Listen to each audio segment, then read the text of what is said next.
আসসালামু আলাইকুম ওয়া রাহমাতুল্লাহি ওয়া বারাকাতুহু। বন্ধুরা কেমন আছেন?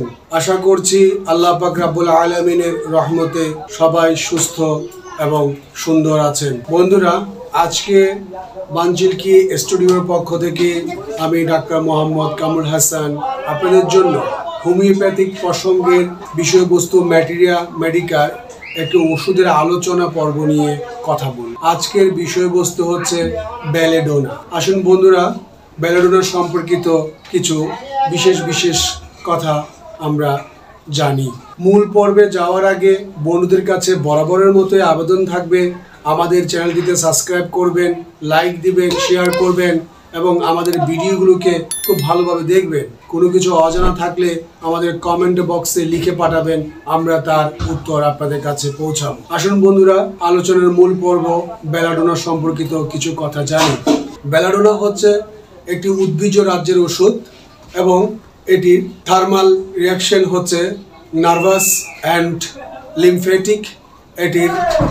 এটি হচ্ছে অত্যন্ত শীতকাতর প্রকৃতির একটি ওষুধ। এই ওষুধটি ইউরোপীয় অঞ্চলে জন্মায়। এই ওষুধটি জুলাই মাসে মূলত ফুল ফোটে। ফুল ফোটার কিছুদিন আগেই এ থেকে হার্বস কালেকশন করে নিতে হয় এবং মাদার টিংচার তৈরি করতে হয়। এখন বেলেডোনা ওষুধটি যখন প্রুভিং করা হয়েছিল এবং এই প্রুভিং কালে যে সিমটমসগুলো মাইন্ড রুব্রিক্স পাওয়া যায় রেপার্টরির আদলে তা 681টির মতো মাইন্ড রুব্রিক পাওয়া যায়। সেই মাইন্ড রুব্রিকগুলো থেকে আজকে বেলেডোনার মন এবং প্রকৃতি গড়ন সম্পর্কিত কিছু কথা, অর্থাৎ বেলেডোনার মন কেমন, প্রকৃতি কেমন এবং দৈহিক গড়নটি কেমন তা নিয়ে কিছু কথা। বন্ধুরা বেলেডোনার মন হচ্ছে সবকিছু অতি দ্রুত আরোগ্য পেতে চায় এবং গোপন প্রিয়তা মনোভাব গোপন করবে এবং অস্থিরতা তার একটি কমন অবস্থায় থাকবে, কাল্পনিক বস্তু সকল দেখবে। এছাড়া বেলেডোনা ছেলে মানুষই থাকবে, চপলতা থাকবে এবং প্রতিজ্ঞা ভঙ্গ করার প্রবণতা থাকবে। এছাড়াও নিজেকে অত্যন্ত পোর বা গরিব মনে করবে, তার এটা ভ্রান্ত বিশ্বাস এবং তার মধ্যে কুসংস্কারাচ্ছন্ন বিশেষ বিষয়গুলো তার মনে দেখা যায়। এছাড়াও বেলেডোনার আরেকটি মানসিক লক্ষণের মধ্যে পাওয়া যাবে বেলেডোনা কাজের প্রতি তেমন দায়িত্ব নিতে চায় না, অর্থাৎ দায়িত্ব থেকে নিজেকে একটু সরিয়ে রাখতে চায়। কেননা 11th আওয়ারে অর্থাৎ শেষ মুহূর্তে যখন আর কোনো উপায় থাকে না তখনই সে দায়িত্বটাকে নেয়। এছাড়া সে যত পারে দায়িত্বকে অজুহাত দিয়ে ফিরিয়ে রাখতে চায়, বিশেষ করে অসুস্থতার অজুহাত। তার মধ্যে দেখা যাবে সে অসুস্থতার অজুহাত দেয়। কিন্তু বেলেডোনার মন হচ্ছে অত্যন্ত সরল, তারা সরল প্রকৃতির লোক, হাস্য উজ্জ্বল এবং সকলের সাথে মিশে থাকতে পছন্দ করে। কিন্তু রুগ্ন অবস্থায় বেলেডোনার মানসিক অবস্থা খুব ক্ষিপ্র এবং অত্যন্ত প্রলাপ বকার মতো অবস্থা দেখা যায়। এখন বেলেডোনার প্রকৃতিটি কেমন, বেলেডোনার দৈহিক গঠন কেমন? বেলেডোনার প্রকৃতি হচ্ছে রক্ত ও পিত্ত রস প্রদান, অর্থাৎ রক্ত পিত্ত মিশ্রিত ব্যক্তিরাই হচ্ছে বেলেডোনার রোগী। আচ্ছা, এখন আসুন এই তাদের মধ্যে আরেকটি বিশেষ দেখা যাবে, তাদের চুল হবে পাতলা প্রকৃতির, তাদের চেহারা হবে গোলগাল এবং মুখ খুব সুশ্রী হবে, সে ছেলে হোক মেয়ে হোক এবং পৃথিবীর যে কোনো প্রান্তের লোকই হোক, যে কোনো জাতিরই হোক, কোনো অসুবিধা নেই। একই কথা, তার দেখতে খুব সুন্দর হবে। এবং বেলেডোনার এই যে দৈহিক গঠনটি পাওয়া গেল, এছাড়া বেলেডোনার মধ্যে আরেকটি বিষয় খুব দেখা যাবে, সেটা হচ্ছে বেলেডোনার যে চোখ দেখে বেলেডোনাকে চেনা যাবে, নীল রঙের চোখ, অর্থাৎ তার আইরিশের যে রঙটা সেটা হবে নীল, অর্থাৎ ব্লু কালার। এখন আসা যাক যে আমরা বেলেডোনার পঞ্চ ইন্দ্রিয়গত বিষয়ে বেলেডোনা কতটুকু চিনবে। অর্থাৎ আমরা এর আগের দিন বলেছিলাম যে বায়ু হচ্ছে শরীরের, আরেকটি ভিডিওতে আমরা বলেছিলাম যে বায়ু সম্পর্কিত, সেখানে বলতে গিয়ে বলেছিলাম বায়ু কি? বায়ু হচ্ছে শরীরের সমস্ত ছোট বড় কার্যকলাপের যিনি মধ্যস্থতা করে তা হচ্ছে বায়ু। তাহলে বেলেডোনা হচ্ছে সে শরিক মায়াজম, অর্থাৎ আমাদের হোমিওপ্যাথিতে মায়াজমেটিক হিসেব করলে শরিক মায়াজম হচ্ছে বায়ু সংক্রান্ত রোগের রোগীরাই হচ্ছে শরিক মায়াজমের রোগী। তাহলে এখন আসুন বেলেডোনা কিভাবে শরিক মায়াজমের কাজগুলোতে পায়, অর্থাৎ ইন্দ্রিয়, আমাদের যে পঞ্চ ইন্দ্রিয় রয়েছে অনুভূতি ইন্দ্রিয় সহকারে এবং আমাদের বিভিন্ন অর্গানগুলোতে যে ইন্দ্রিয়গুলো কাজ করে সেই ইন্দ্রিয়গুলোর অ্যাক্টিভনেসকে প্রখর করার জন্য যথাযথ রাখার জন্য বেলাডোনা অত্যন্ত উপকারী একটি ওষুধ। অর্থাৎ শরিক মায়াজমের যেই ওষুধগুলো হিসেব করব, তাহলে শরিক মায়াজম বুঝতে গেলে বেলাডোনাকে আগে আমরা জানবো। কেননা বেলাডোনা শরিক মায়াজমের মধ্যে চঞ্চলতা আছে, অস্থিরতা আছে, প্রতিজ্ঞা ভঙ্গ করার বিষয়গুলো আছে, তা বেলাডোনার মধ্যে আমরা পেয়ে থাকি। আরও অন্যান্য ওষুধ রয়েছে। আজকে যেহেতু বেলাডোনা পর্ব নিয়ে কথা হচ্ছে, তাই বেলাডোনা বিষয়ে আজকে বলা হবে। আসুন বন্ধুরা, এখন আমরা জানি যে বেলাডোনার মস্তিষ্কের কিছু লক্ষণ দিয়ে আমরা বেলাডোনাকে চেনার চেষ্টা করি। বেলাডোনার দেখবেন চুল কাটতে গেলে কারো কারো চুল কাটে আসার পরে তার সর্দির ধাত তৈরি হয়, এবং এই যে সর্দির ধাত তৈরি হলো চুল কাটার পরে, এইটাই কিন্তু বেলাডোনার একটি সিমটম পেয়ে গেলাম। এবং আমরা দেখব কারো কারো মাথা ব্যথা হলে মাথা ব্যথাটা যে এমনভাবে হয় যে কার্ডিয়াক আর্টারিগুলো থেকে গিয়ে ব্যথাটা কপালের দুপাশে দপদপ করে এবং মাথার একবারে ওই সেন্ট্রালে, যেটাকে আমরা ব্রহ্মতালু বলি, সেখানে ব্যথাটা থাকবে, এবং ব্যথাটি যত সামনের দিকে ঝুঁকলে ব্যথাটি বেশি হবে এবং মনে হবে যে মাথা ফেটে যাচ্ছে। এবং ব্যথাটি যখন পিছন দিকে কেউ মাথাটাকে হেলাবে তখন ব্যথাটি উপশম লাগবে। এবং বেলাডোনার এই ব্যথার সিমটমটা হচ্ছে বাম দিকে অথবা পিছনের দিকে মাথাটি হেলে পড়ে যাচ্ছে বলে অনুভূতি পাওয়া যাবে। এখন দেখা যাক বেলাডোনার এই যে মাথা ব্যথার সাথে পেলাম, এবং এই মাথা ব্যথার উপশম বা শারীরিক উপশমটা কীভাবে হয়। বেলাডোনার বিকালের দিকে সাধারণত বৃদ্ধি পাওয়া যায়, শয়নে বৃদ্ধি পাওয়া যায়, কিন্তু উপশম পাওয়া যায় অর্ধশায়িত অবস্থায়। কেউ যদি অর্ধশায়িত অবস্থায় এই কষ্ট নিয়ে, বেলাডোনার রোগী কষ্টগুলো অর্ধশায়িত অবস্থায় থাকে, তাহলে সে আরাম বা উপশম বোধ করে। চোখের সিমটমের কয়েকটি কথা বলি। চোখের সিমটমটি হচ্ছে বেলাডোনার, দেখবেন বেলাডোনা তখন যখন তাকায়, দৃষ্টিশক্তি তাকায়, কেউ কেউ বলে যে মনে হচ্ছে যে ওই দূরীভূত বস্তুটি তাকিয়ে আছে, নাচতেছে, হ্যাঁ, অথবা চোখের পাতাগুলো বারবার ফেলবে, এই যে চোখের পাতাগুলো বারবার ফেলবে, মিটমিট করবে, এটুকু বেলাডোনার সিমটম। এছাড়া চোখের গ্লুকোমায় ব্যথা আসলে, গ্লুকোমাতে যখন ব্যথা হয় তখন এই গ্লুকোমার ব্যথায় বেলাডোনার উচ্চ শক্তি ব্যবহার করাটা শ্রেয়। নিম্ন শক্তি এই ক্ষেত্রে কাজ করে না, এবং উচ্চ শক্তি ব্যবহার করার ক্ষেত্রে মাত্রা সম্পর্কিত জ্ঞান প্রয়োজনীয় জেনে রাখা উচিত। এছাড়া চোখের মধ্যে ট্রাকোমা রোগে, অর্থাৎ যে চোখের মধ্যে অশ্রু স্রাব জমে যাওয়া, ও চোখে পিছুটি হওয়া, চোখের মধ্যে কিছু পড়েছে করকর করা এবং চোখ জ্বালা পোড়া করা, চোখের পাতাগুলো উল্টে যাওয়া, হ্যাঁ, যেগুলোকে হচ্ছে গ্রানুলেশন লিডস বলে আর কি আমরা। কনজাংটিভাইটিস রোগে এই ট্রাকোমা এটা পাওয়া যায়। এটা বেশিরভাগ বাংলাদেশে তো আমরা দেখি চোখ গুটে মানুষের, চোখ ওঠার পরে চোখ সিরিয়াসলি ক্ষতিগ্রস্ত অবস্থায় চলে যায়, তখন এই ট্রাকোমা অবস্থায় কিন্তু বেলাডোনা ব্যবহার করা যায়। আবার মেনিনজাইটিস প্রবলেম যখন হয়, অর্থাৎ মেনিনজাইটিস প্রবলেমটি হলে পরে দুইটি উৎসটা কি হবে, হাম অথবা উচ্চ জ্বর, এই ধরনের টাইপস থাকবে। হাম রোধ হয়ে অথবা উচ্চ জ্বর কোনো কারণে রোধ হয়ে এই আপনার মেনিনজাইটিস প্রবলেমটি দেখা দিতে পারে। অর্থাৎ সেই ক্ষেত্রে কি হবে, চোখ মুখ লাল হয়ে যাবে, ঘাড়ের পিছন দিকে আরস্য হয়ে বেঁকে যাবে, শক্ত হয়ে যাবে, চোখগুলো নড়াচড়া করতে থাকবে। অর্থাৎ এটা হচ্ছে কি মেনিনজাইটিসের সিমটম, বেলাডোনা সিমটম। সেই ক্ষেত্রে এই বেলাডোনা ব্যবহার করা যাবে। আর যাক, এখন আবার চোখের যখন আপনার রক্তস্রাবী অক্ষপটের প্রদাহ হবে, কনজাংটিভাইটিস বা এই অবস্থায় যখন ইনফ্ল্যামেশন দেখা দিবে রক্তস্রাবী অবস্থা, এবং অক্ষিপটের যে রক্তস্রাবী প্রদাহ বলে একটা রোগ আছে, সেই অবস্থায় যখন এটা হয়, এটা হওয়ার কারণটা কি? এটা হওয়ার কারণটা হচ্ছে গিয়ে আপনার যখন কারো রজরোধ হয়ে যায়, মহিলাদের বিশেষ করে যখন রজরোধ অবস্থা চলে, আবার কারো কারো নাসারন্ধ্রের আপনার রক্তস্রাবের ঘটনা থেকে থাকে, যকৃৎ এবং আপনার হৃৎপিণ্ডের বিকৃতি অবস্থা থাকে সেই অবস্থা, এবং কারো যদি চোখের মধ্যে আপনার অর্বুদ বা টিউমার থাকে, ফাইব্রয়েড টিউমার থাকে, তখন এই রক্তস্রাবী অবস্থা চলে। এটাকে বলা হয় অক্ষিপুটের প্রদাহ। রক্তস্রাবের কারণে অক্ষিপুটের প্রদাহ এই অবস্থাটা কেন হচ্ছে, কারণটা হচ্ছে এই কারণে, অর্থাৎ আপনার হয় এই চোখে অর্বুদের ইতিহাস থাকবে, নাসারন্ধ্রের রক্তস্রাবের ইতিহাস থাকবে, যকৃৎ বা হৃৎপিণ্ডের বিকৃতির ইতিহাস থাকবে, রজরোধের ইতিহাস থাকবে, এবং গর্ভাশয়ের রোগের ইতিহাস থাকবে। এমতো অবস্থায় এই এই রোগের সৃষ্টি, অর্থাৎ চোখ থেকে রক্ত পড়ার সৃষ্টিটা হবে। এখন এটি যদি ঘন ঘন কারো হয়, এটি কিন্তু খুব বিপজ্জনক। অর্থাৎ এটি ঘন ঘন হলে যে রক্তের কণাগুলো ফিল্টারেশন না হতে পারলে চোখের জ্যোতি কমে যাবে, চোখের দৃষ্টি নাশ হওয়ার সম্ভাবনা থাকে।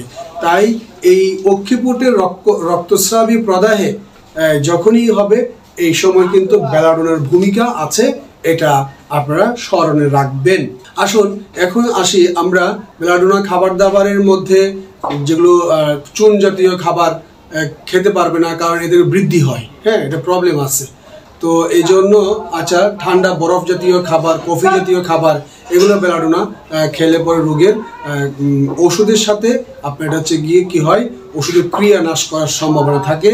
তাই যখন এই ধরনের সিমটমে আপনার কারো যদি বেলাডোনার সিমটম চলে আসে, তখন এই ধরনের খাবারগুলো আপনারা এড়িয়ে চলবেন। এখন আসা যাক, আমরা জানি যে বেলাডোনার কিছু লাইফস্টাইল ডিজিজের কিছু সিমটমস নিয়ে কথা বলি। যেমন লাইফস্টাইল ডিজিজ বলতে বোঝাচ্ছি, ধরুন কেউ আমরা গাড়িতে জার্নি করি, গাড়িতে জার্নি করার সময় বেলাডোনার একটা সিমটম হচ্ছে সে কিছু একটা ধরে থাকবে, এটা তার একটা সিমটম পাওয়া যায়। তারপরে সে গান বাজনা, যেগুলো উচ্চ শব্দ, উচ্চ আলোক, এগুলো সহ্য করতে পারে না। আবার যখন কারো এরকম আপনার উন্মাদ রোগের ঘটনা দেখা যায়, উন্মাদ রোগের অবস্থায়, পুরাতন অবস্থা বা নতুন অবস্থায়, উভয় অবস্থায় দেখা যায় যে সে একা একা প্রলাপ বকে, কথা বলে, কামড়ানোর চেষ্টা করে, থুতু মারে, কাউকে হচ্ছে গিয়ে জিন ভূত প্রেতের ইতিহাস বলে বা ঘটনা বলে, দৃশ্যমান সে দেখে হাসতেছে, এরকম হয়। সব বলে যে সে হচ্ছে গিয়ে পাগল হয়ে গেছে, তা না। এই মতো অবস্থায় কিন্তু বেলাডোনার আপনার এই অবস্থাগুলোতে বেলাডোনার উচ্চ শক্তি ব্যবহার করতে হবে, নিম্ন শক্তি ব্যবহার করা যাবে না। এবং যেগুলো আমাদের বিভিন্ন প্রকার উপসর্গ রোগ, যেমন জ্বর, টাইফয়েড জ্বর হলে বেলাডোনা তেমন একটা ব্যবহার পাওয়া যায় না, কদাচিৎ দেখা যায়। কিন্তু শিশুদের দাঁত ওঠাকালীন জ্বরে এবং যদি কারো আরক্ত জ্বর বলে, এটা আরক্ত জ্বর যদি আসে, তাহলে বেলাডোনা পূর্ণ নিম্ন শক্তি ব্যবহার করা শ্রেয় বা ভালো। এছাড়া যেসব ক্ষেত্রে আপনার উচ্চ শক্তি ব্যবহার করা লাগবে আর কোন ক্ষেত্রে নিম্ন শক্তি ব্যবহার করা লাগবে, বিষয়টি খেয়াল করতে হবে। যেমন 1x পাওয়ারটা ডক্টর বরিকের বইয়ে পাওয়া যায়, গলগ্রন্থির রক্তজ বিষক্রিয়ার ক্ষেত্রে বেলাডোনা 1xই ভালো কাজ করবে। তো সেক্ষেত্রে এটা বুঝতে হবে যে কোন পাওয়ারটা কোন ক্ষেত্রে ব্যবহার হয়। আর হোমিওপ্যাথিক পাওয়ার সম্পর্কিত কথায় আমার অরামম্যাট নামক একটি ভিডিও আছে, সেই ভিডিওতে দেখলে পরে বুঝতে পারবেন যে হোমিওপ্যাথিক পাওয়ারটা কোনটা কি সে সম্পর্কিত বলা আছে। আপনারা যারা আজকে পাওয়ার সম্পর্কিত বুঝবেন না, তারা অরামম্যাট ভিডিওটি দেখে নিতে পারেন।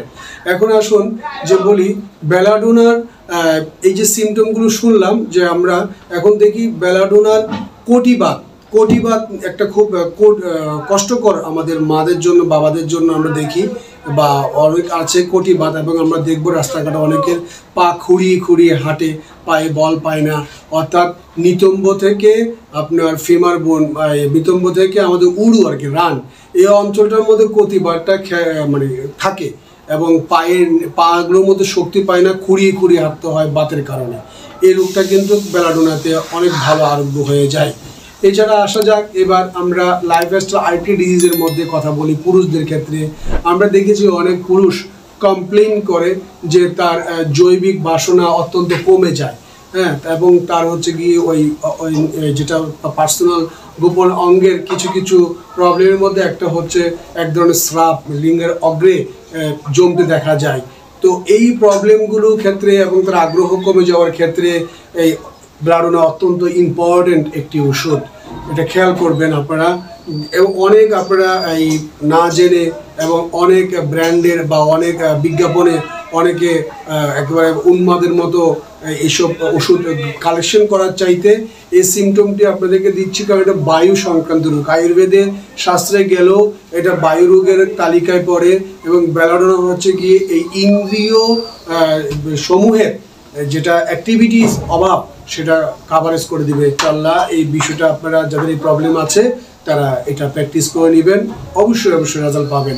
আসুন এরপরে বলি যে বেলাডোনা এই ওষুধটি যখন কেউ এই খাদ্য গিলার ক্ষেত্রে একটি কষ্ট আমরা দেখি, গলায় একটি কষ্ট দেখি। যে গলার কষ্টটি কেমন, যে তরল খাবার গিলতে গেলে আটকে যায়, কারণ হচ্ছে কি তার শৈলশিক গ্ল্যান্ডগুলো ফুলে গেছে, মানে টনসিলাইটিস ফুলে গেছে। হ্যাঁ, তখন খাদ্যনালী কারো কারো সংকুচিত শুষ্ক হয়ে যায়। এই ক্ষেত্রে কিন্তু বেলাডোনার ভূমিকা খুবই ভালো। এখন আসুন আরেকটি কষ্ট বলি, এটা খুবই পিকুলিয়ার এবং দেখা যায়।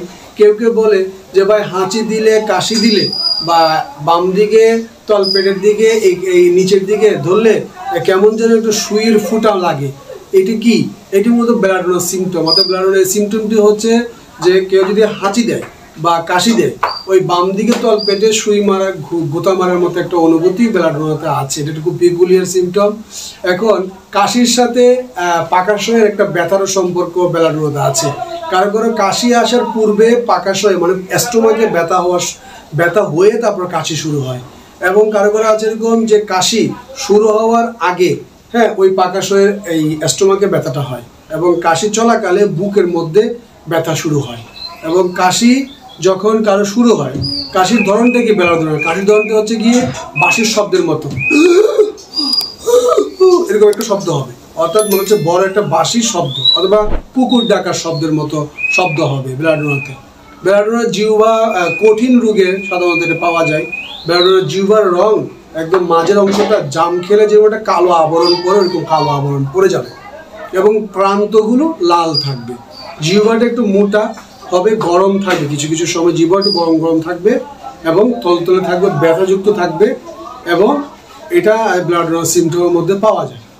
তো এখন আমাদের সাধারণত এই বিষয়গুলো জানলাম। এখন জানি যে খাদ্য মেটাবলিক সিস্টেমে যখন খাবার দাবার হজম হয়, তো এরকম হজম নাও হতে পারে, বেলাডোনাতে কোষ্ঠকাঠিন্যতা প্রভাব আছে। এছাড়া গুহ্যদ্বারে একটা রোগ আছে বেলাডোনার, অশ্বরোগ যদি থাকে সেখানে হুল ফুটানো ব্যথা, এবং সাথে সাথে গুহ্যদ্বার যেমন যেন আটকে গেছে আর কি, মানে পায়খানা হচ্ছে না। আবার এই গুহ্যদ্বারে এত ব্যথা, অশ্বর বলির ব্যথাটা গুহ্যদ্বারের ব্যথার সাথে এবং পিঠের মেরুদণ্ডের ব্যথা হয়ে গুহ্যদ্বারের ব্যথাটা দেখা যায়, এবং পায়খানার কালার হয়ে যায় সবুজ আমযুক্ত পাতলা। আবার কারো কারো খড়ি মাটির মতো সাদা সাদা দলা দলা হয়। এগুলো বেলাডোনার পায়খানার বা মলাশয়ের রোগ। আর মূত্রাশয় বা মূত্রযন্ত্রের রোগ বলতে বোঝা যায় পোস্টেড গ্ল্যান্ডটা এনলার্জ হয়ে যায়, মূত্র অবরুদ্ধ হয়ে ফুটা ফুটা হয়ে পড়তে থাকে, মূত্রপথে একটা পোকা হাঁটছে বলে অনুভূতি পাওয়া যায়, এবং অধিক কুণ্ঠন দিয়ে প্রস্রাব করার অভ্যাস দেখা যায় এই বেলাডোনাতে।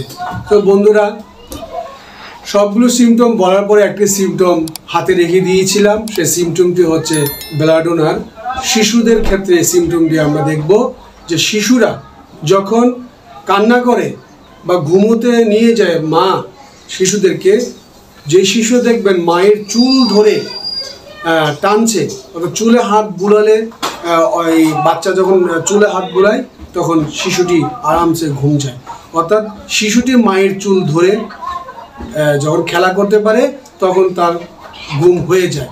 তো এই ধরনের সিমটম যদি কোনো শিশুর মধ্যে পেয়ে থাকেন, তাহলে সেই শিশুর যে কোনো রোগী হোক আপনি বেলাডোনা ব্যবহার করবেন, ইনশাল্লাহ ওই শিশুটি সুস্থ হয়ে উঠবে।